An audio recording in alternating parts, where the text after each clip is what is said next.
And here we are for the third ever episode on the DEP, the Degenerate Era Podcast. The third video is going to just be the second part to the second video. We're just going to run down the WrestleMania card. We're going to review the show, talk a wee bit what happened there. Excuse the tiredness in my voice. I am damn tired. I've spent the best part of the last 12 hours sleeping, catching up on these. However, I'm just going to batter on with this. I'm ready to sit on my ass where I sit right now and talk a wee bit of shit for the next, 10-15 minutes. Got my coffee and I got my joint. Wake and bake. Love it. One bloody thing that I did see on the internet this morning, spoiler alert, The Undertaker did not return at WrestleMania. Apparently that happened last night on Raw. I fell asleep watching it, never even saw it. So, tying in line with that unluckiness, my predictions for on the second video, absolute crap. Most of them wrong, but hey, it was a decent show. So let's just hit that kick on button and let's get talking about it.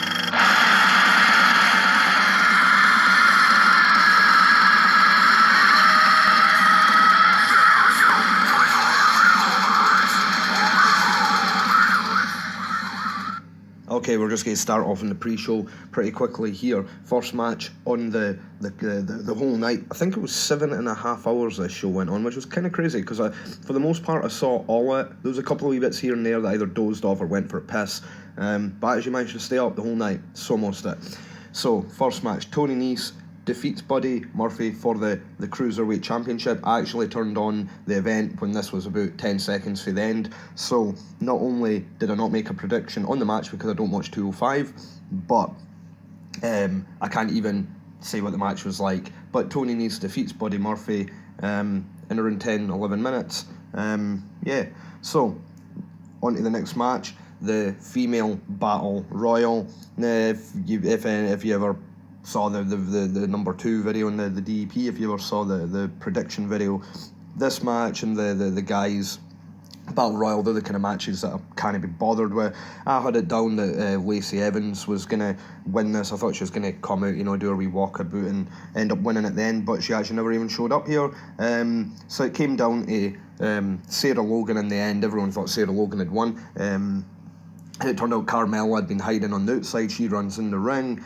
10 seconds later, Sarah Logan's over the top rope or through the middle rope. I don't even know what way she went. Anyway, Carmella wins. What is it she calls herself? The Princess of Staten Island or something like that. I don't know. Carmella wins. Up next on the pre-show, wasn't announced to be on the pre-show, I don't think, was the Raw Tag Championships, the men's Raw Tag Championships. Well, of course it is. There is only one Tag Team Championship for the women. They're up later, but right now, the men's tag team championships, the Revival champions fighting Kurt Hawkins and Zack Ryder. Kurt Hawkins on about a 8 billion lose streak. I had the Revival down to retain and I was wrong. Actually, so that's 2 in a row. I had Lacey Evans, I had the Revival, Carmella wins this, and Kurt Hawkins, Zack Ryder pick up the win. Kurt Hawkins actually picked up the pin, I think on Dash. Can't quite remember, but decent match. Decent wrestling match. I like the Revival. They've got that kind of old school, kind of proper wrestler kind of thing going on, without being overly too slow. They're really quite good. Cool, dual tag moves and whatever, where both guys are performing the move. Pretty decent match. Cool to see Kurt Hawkins in that win. End of that streak. One of those. It's going to be one of those nights on this WrestleMania card. Like, the number of good guys that win are crazy. I think there was 7 title changes on this card. I can't remember if that includes the pre-show or not, but that's already one new champion.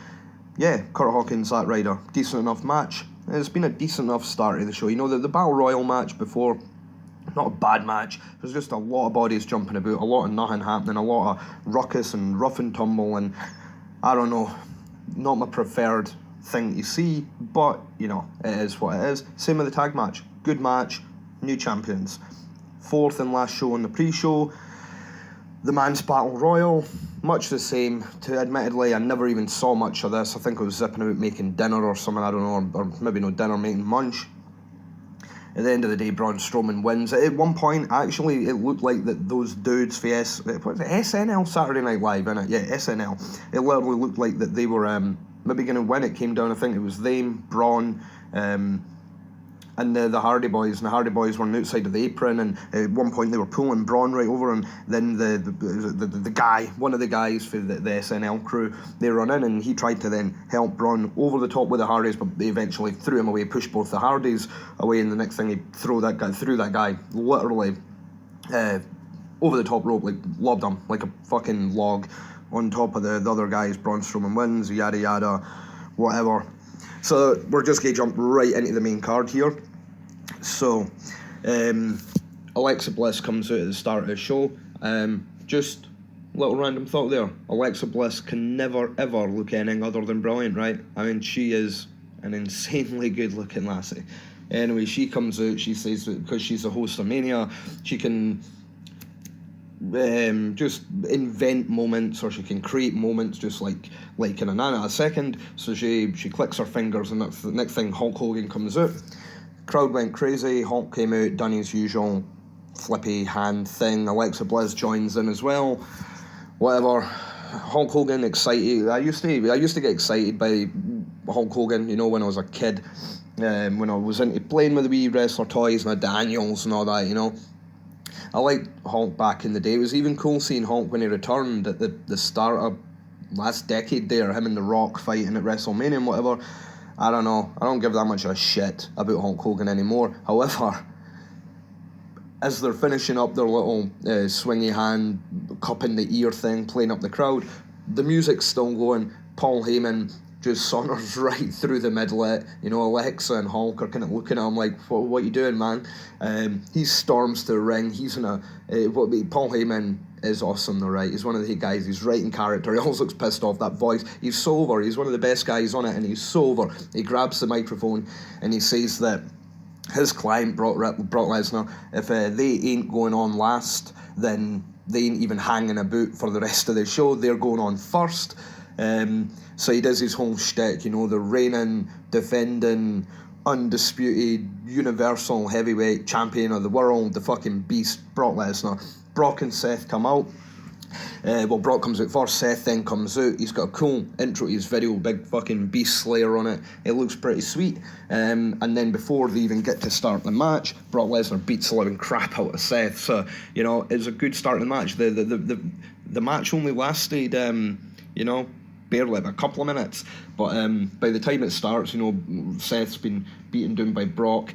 There's a referee bump that gives Seth the time to put a big uppercut arm across Lesnar's balls, and then that gives him time to basically give him the big head kick to the side of the head, and then 3 curb stomps. 1, 2, 3, new Universal Champion. Finally a prediction right, third time lucky. No, wrong. That's the 4th. Oh well. I got my last one right as well. My last prediction was right. Braun Strowman. I predicted that. So yeah, third lucky. This is 2 for 4 now. So Seth Rollins pins Brock Lesnar, new champion. Crowd go crazy. Awesome. So happy that title's back on Raw.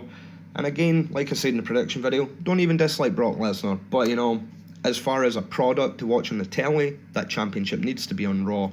So, yeah, happy with the match. I like the kind of matches, you know, Brock practically saves face, you know, took the low blow, 3 finishing moves to finish him off, where before he'd literally decimated, well, not even decimated. To decimate means to negate by 1/10, where I think Brock Lesnar really done more than 1/10 damage on Seth Rollins. You know, if that was like a Street Fighter game, and you've got that little bar on the corner, and you've got like 100 life, I think Seth was below 90 by the time that bell rung. So, you know, he'd done more than decimate Seth, but he certainly whooped his ass. So one of the matches, kind of like the Brock Daniel Bryan match from, I think, Survivor Series. Possibly wrong. Possibly. Anyway, you know, in that match, Daniel Bryan got his ass handed to him for whatever 5-10 minutes, and then he had that flurry. Then it ended up a really awesome match, really awesome. And this was much the same. You know, the match is only 2 minutes long, 2-3 minutes long. But when you take into the start and the storyline and who Brock Lesnar is and all that stuff, it's a good match. So, happy with that. Next up, AJ Styles versus Randy Orton.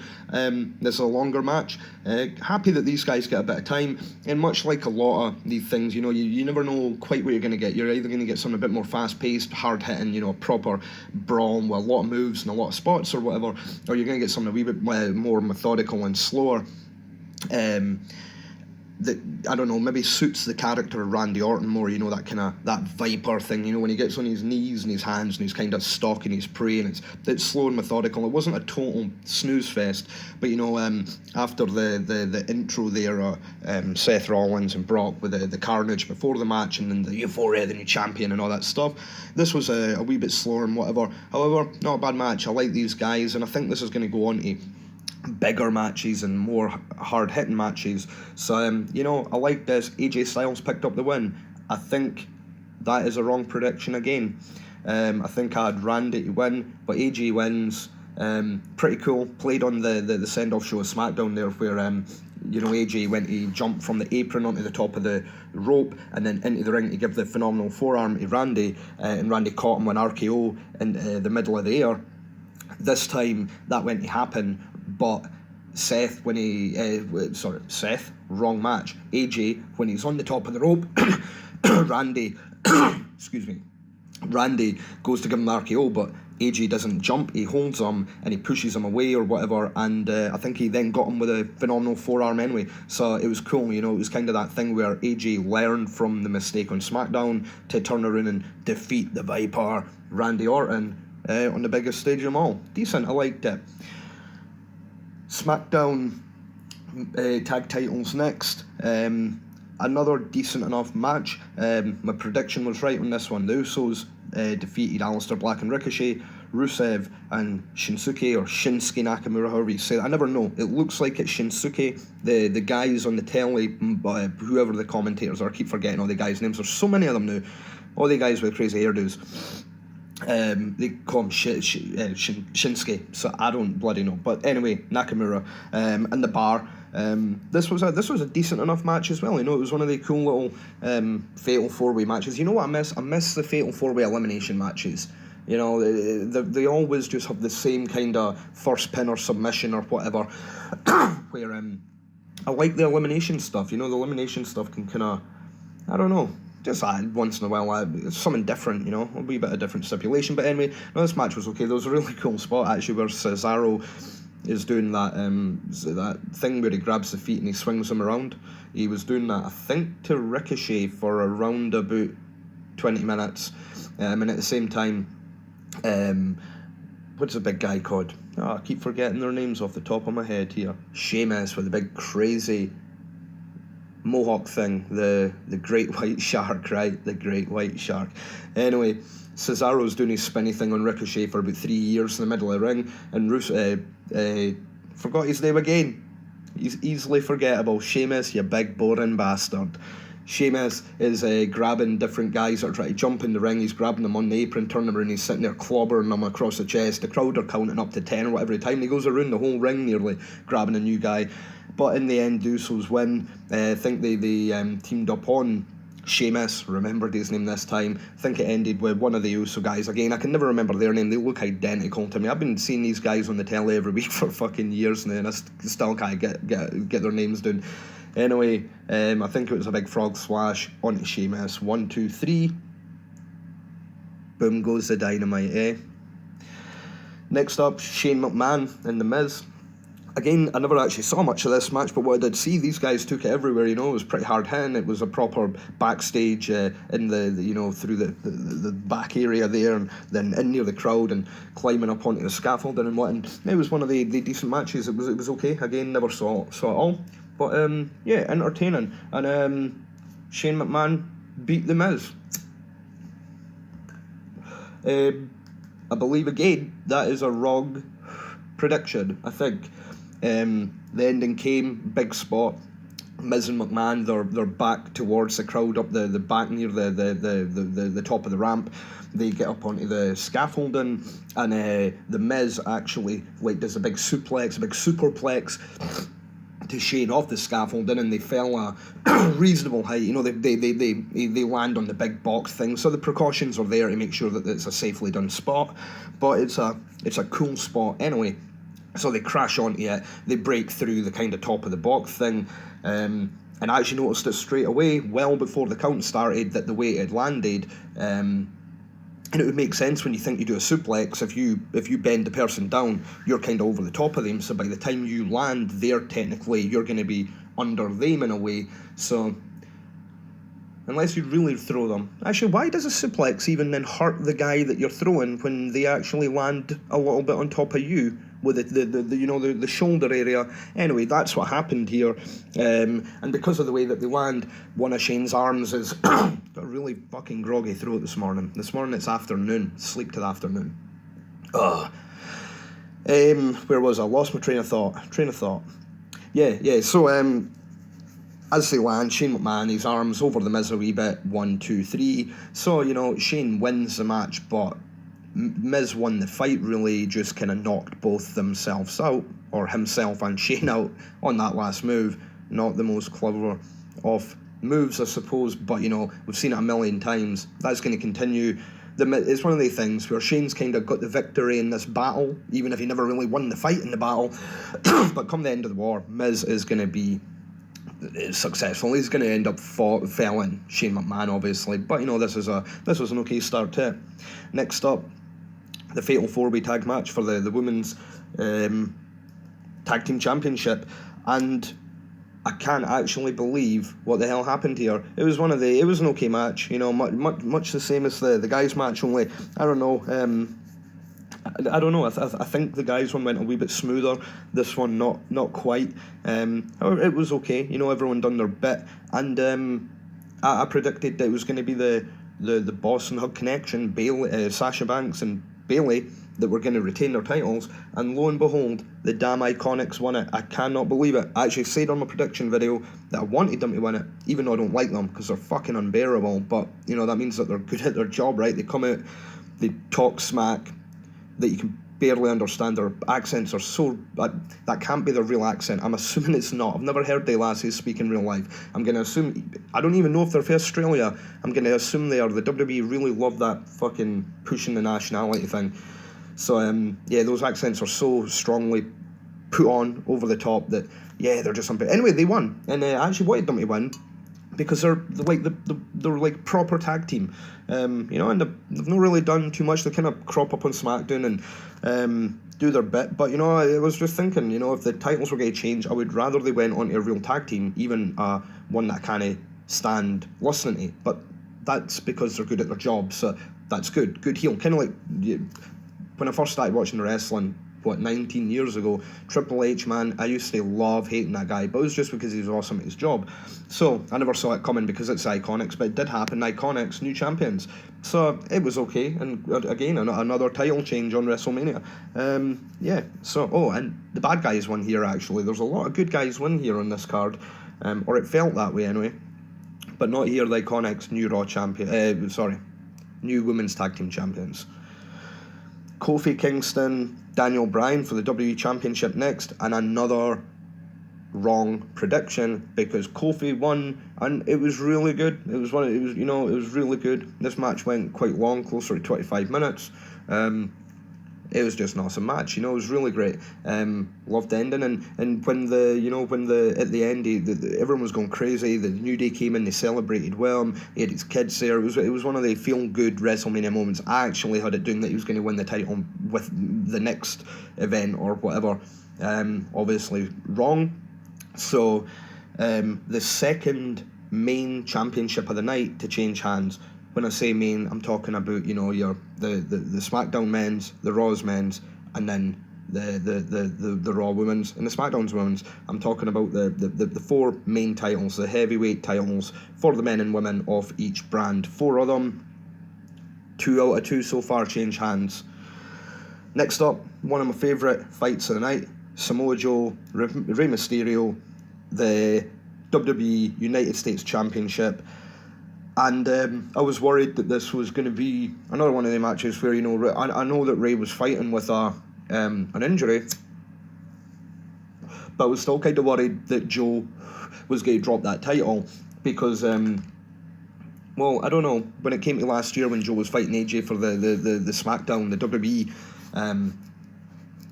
Championship, the SmackDown men's title, I wanted him to win that title so much. And he was cutting the awesome promos about being like AJ Styles' kid's daddy and all that stuff, and he was just playing such a great heel, and I thought it was going to be his moment to win that title, and then he never won it, and it was like, fuck, are they going to do anything with Joe? And then eventually, months later, he gets the US title, and it's like, I wonder how long he's going to hold that. I want to see Joe hold on to the title and really be that kind of monster that he's presented as, and give some stature to that title, make it mean something, like back in the day when John Cena had it on Raw, and he was doing the open challenge every week. It gave it some weight and importance, and it gave it some feeling of prestige. People were coming after it, and that's what I want to happen with now, again with Joe, because I love Joe. Thankfully, Joe destroyed Rey Mysterio. Well, he never even destroyed Rey Mysterio. That's not even quite true. But the match lasted a minute. Rey came out. He hit a couple of these high-flying moves that Rey does. But he made one mistake. Joe catches him, chucks him in that coquina clutch thing, chokes Rey out. That's it. He walks down, takes a couple of hits, chokes the guy out, walks back out looking pissed off. As pissed off walking out as he did walking in. He looks like a monster. Thank you. That is exactly what I wanted to happen. So I predicted that one right. I wanted the prediction more than any other prediction to be right. And I was right, so I'm happy with that. So we're getting into the last few matches here. Roman Reigns, Drew McIntyre, just in a normal singles match. Decent enough match, these two guys can go. It was an okay match, and thankfully Roman Reigns won. I probably would have preferred stripping away the fact that Roman had to take time away for the wrestling. I would have far preferred Drew McIntyre to go over here. He's been made up to be one of the next big things, if not the next big thing, in the last year or so as well. He's always looked fierce and like he's an absolute unit, and he could be an actual competitor. But having Roman come back, his first match since coming back from successfully fighting leukemia, it would have been hard. It would have been rough to see Roman take a loss. So kind of think this was the foregone conclusion of the night, or it seems that way in hindsight. And hindsight's a beautiful thing. Sometimes, not always beautiful. I'm talking shit. It is a thing. It is just a thing. So another thing is, you could see after the match, Roman was happy. The crowd a wee bit quieter in this, but it's probably more just because it's a long ass show and a lot of stuff's happened so far. So this is just a normal one-on-one singles match. But it was cool to see Roman back in the ring. I've not been the biggest fan, but I've never been a hater either, because there's a lot of that. Either way, this was alright, and the right guy won. Next on to Big Dave Batista on his holiday from Hollywood to fight Triple H. No holds barred match, and you'll never get the longest match of the night. 25 minutes almost, but of course it would be, because even though it's not the main event, it's Triple H, it's going to be long. But all kidding aside, this was decent, man. These guys just kicked the shit out of each other. It was a proper, just a beat down, it was a proper brawl. It was proper two guys trying to fucking hammer each other, chair shots, and at one point, there was steps, there was a table outside, on the announcers' tables, and all that kind of usual palaver. At one point, Triple H even got pliers and pulled Batista's nose piercing out his nose, which was gnarly. Reminded me of Randy Orton using the screwdriver through Jeff Hardy's flesh tunnel hole in his ear in the Hell in a Cell. Can't even remember the event. Hold on. And after all that, it was a Hell in a Cell event. Yeah, so Triple H pulling the piercing out of Dave with pliers reminded me of Randy and Jeff in the Cell at the Cell PPV. I like seeing that kind of shit. It's not quite 19 years ago, thumbtacks, barbed wire, Cactus Jack, Triple H Royal Rumble, or any of that. You know, it's not quite Mankind being thrown off the top of Hell in a Cell. It's not quite that brutal, but it's never going to be, is it? PG era. But, you know, these guys still put on a rough match, and in the end, Triple H defeats Batista. I think pedigreed him, he kicks out. Ric Flair was doing by this point, he'd slid the sledgehammer, Triple H's secret weapon, well, not his secret weapon, but his kind of like his main weapon. You know, it's hardly a secret weapon, everyone knows Triple H loves a sledgehammer. But, you know, in the games, any game, Red Dead Redemption or whatever, you know, you've got like you've got your two guns that you can have, one over each shoulder. Well, this is like Triple H's main melee weapon. So he runs over the ring, jumps up on the steps, jumps off the steps, clocks Big Dave on the head with the sledgehammer. Dave doesn't even go down because he's actually the Terminator, and then Triple H gets a second pedigree. 1, 2, 3. Cool match. I like this kind of stuff. Plus, it's just awesome seeing the older guys fight now and again. I love Triple H. I hated him when I was younger, but, you know, as you grow up and you get to realise that wrestling ain't, well, it's a fucking show, and all that, you know, you begin to just appreciate seeing the older guys that can still go in that. And Triple H, man, you know, when I first got in there, that kind of nostalgic thing. So I still like seeing these guys come out. Decent. I think I predicted that one correct as well. And next up, it's Baron Corbin, Kurt Angle. Short enough match, you know. Kurt Angle's last ever match. Baron Corbin wins with that what is it? The End of Days, I think it is. I should remember that if it is. You know, like the Arnie movie. Yeah, short enough match. Kurt Angle, you know, isn't the mobile, agile athlete that he once was. You know, Kurt was super awesome back in the day. He was another great heel. I used to hate Kurt Angle, but everyone likes Kurt Angle now. You know, he's kind of transcended that character of good or bad or face or heel, and it's just he's Kurt Angle, and everyone loves Kurt Angle. It's why when he comes out, you know, he embraces that "you suck" chant. Everyone sings it, but no one really believes it. You know, when folks shouted that back in the day, it's because he was an over heel and people thought he sucked, where now it's just part of Kurt Angle because it's Kurt Angle's aura. I don't know. Baron Corbin, they're probably going to roll with this and make him out to be you know, they're going to probably try and use this as part of, maybe not a push, but, you know, you know, legitimise his character, kind of like they did with Randy Orton back in the day with the Legend Killer sort of stuff. It's maybe going to be sort of treated like that, so yeah. Second last was Bobby Lashley coming in as champion, defending his Intercontinental Championship against the Demon Finn Balor. So for the second time since I got back into watching wrestling, or keeping tabs on it anyway, Finn Balor brings out the Demon persona, and you get that cool intro, you know, all that red and black, the smoke, he crawls down like a fucking four-legged tarantula, or would that not just be like a disabled tarantula? Or, I don't know, or an unfortunate one, I don't know. Anyway, Finn Balor wins. He wins his title back in a relatively short match, just a few minutes long, within 5 minutes, I think. And yeah, you know, one of the things, probably just that short match, you know, get the title back onto Balor. I don't know, but I don't even dislike Bobby Lashley. He just kind of bores me to death. Yeah, I'm happy the title's on Balor. Hopefully much the same as the idea with we'll say the main title, the Universal Championship coming back onto Raw. It's going to have more prestige and importance around it again, being on Seth. And hopefully that's what they're going to do with Samoa Joe with the US title. They're going to have him really dominate for a while and really give it some prestige. And hopefully that's what they're going to do with Balor. I don't know. It's kind of just been used as a hot potato in the last 6 months or so. It's kind of dotted back and forward with a couple of people, with Balor and Bobby Lashley, really. I'd like to see that just, you know, go beyond back. If Balor's keeping, especially if he's keeping the Demon persona, keep the title on him and let him run with that and give it some prestige.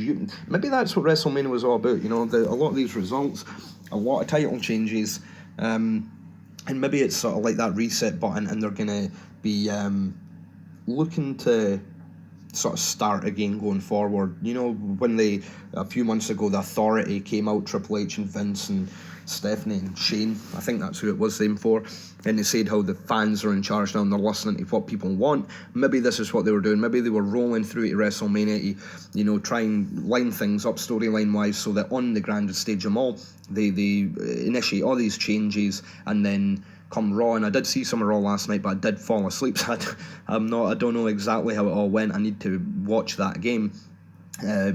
This could be them going forward now, a sort of, not necessarily a new era, but just a new, you know, like the start of a new book. You know, like if the last year there, if every year's a book, WrestleMania to WrestleMania, if that's a book and each month's a chapter, this is like chapter 1 of the new storybook going forward for the next year. So hopefully it's something like that. And then on to the actual main event. The actual main event, which was the third longest match of the night, actually. And it was actually, well, obviously a lot longer than other title matches, so I'm glad that the woman in the main event got a bit of time as well. It was decent enough, and not just decent enough, but thank God that Becky Lynch she obviously defeated both Ronda Rousey and Charlotte Flair, but she actually got the pin on Ronda Rousey, which I was surprised to see. So it was Charlotte Flair that loses her SmackDown title, having not been involved in the decision. I thought it was going to be the other way. I thought Becky would have tapped out or pinned Charlotte Flair, and Ronda was going to lose her Raw Women's title without being involved in the decision. However, she wasn't. Becky wins. She winner takes all. She is now both the Raw and SmackDown Women's Champion. A wee bit of a funny finish. It came out of nowhere. I mean, you saw it in the crowd. The crowd almost never noticed it. The surprise in the faces of some of the people that had been caught, and even myself watching it, it was this weird thing where Ronda went to do the Piper's Pit finishing maneuver, that swirly thing gets her on her back, and Becky kind of reversed it into a kind of roll-up pin thing. It was really odd, and at one point as well, I thought it looked like Ronda maybe even lifted her shoulder. I don't know if that was meant to happen, or if that was going to be part of the storyline. Initially, I actually thought it was going to be part of the storyline. However, and obviously I'm just doing this now, I'm going to upload this literally as soon as I've finished it. So that's the sort of time I've done this. So it's Tuesday afternoon. I wanted to do this yesterday, but I never got time to get around to doing it.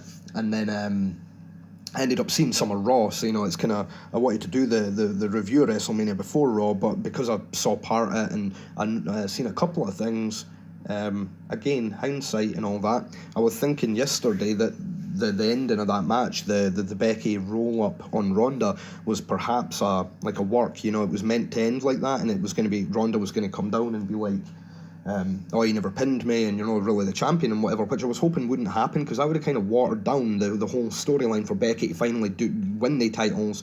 If it was to be watered down, I don't know. Anyway, on Raw last night, I think I saw that Becky came down and she went on about her win, and Ronda never turned up and nothing was mentioned of the pin. So I think maybe it was just maybe a sort of half-botched little spot where our shoulder did come up off the mat, technically breaking the count, but that wasn't meant to happen like that. It was just kind of, you know, it came out of nowhere. The way it was done, it looked a little,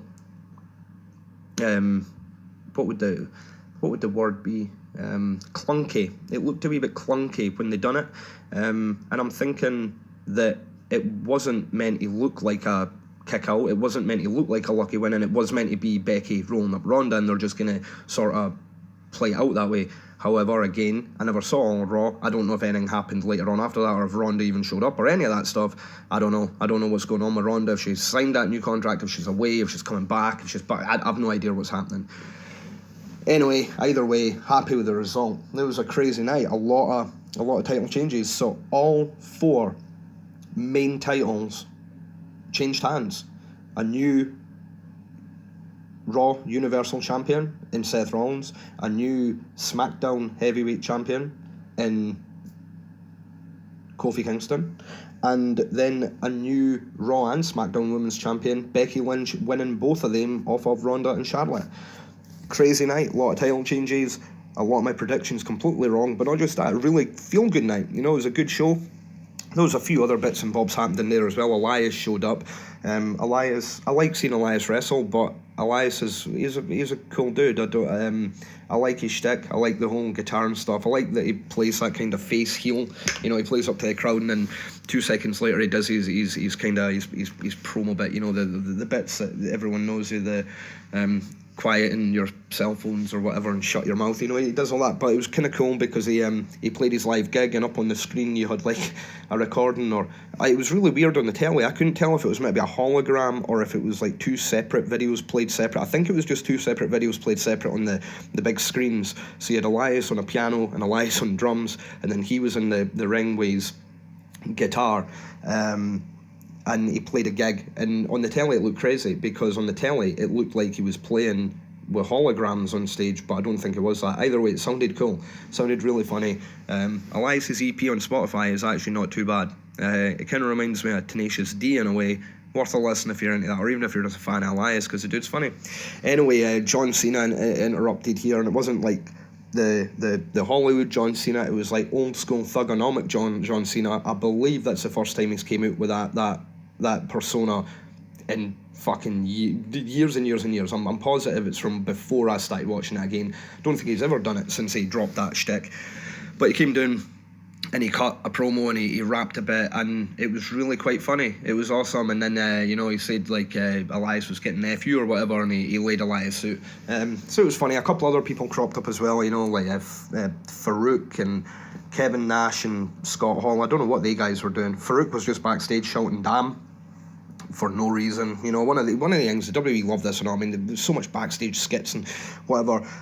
One thing is, the Undertaker never made an appearance, but like I said at the start of this video, I think I saw that he showed up on Raw, so they were obviously holding that off.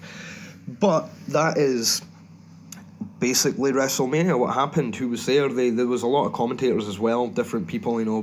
Booker T was there, King was there. There was a whole load of people, and also I think it was Joan Jett performed Ronda Rousey's. Was it Ronda Rousey's? Beginning to forget now. My memory is so bad. It was a couple of nights ago, and I had been sitting having a drink and a smoke, so I could just blame that.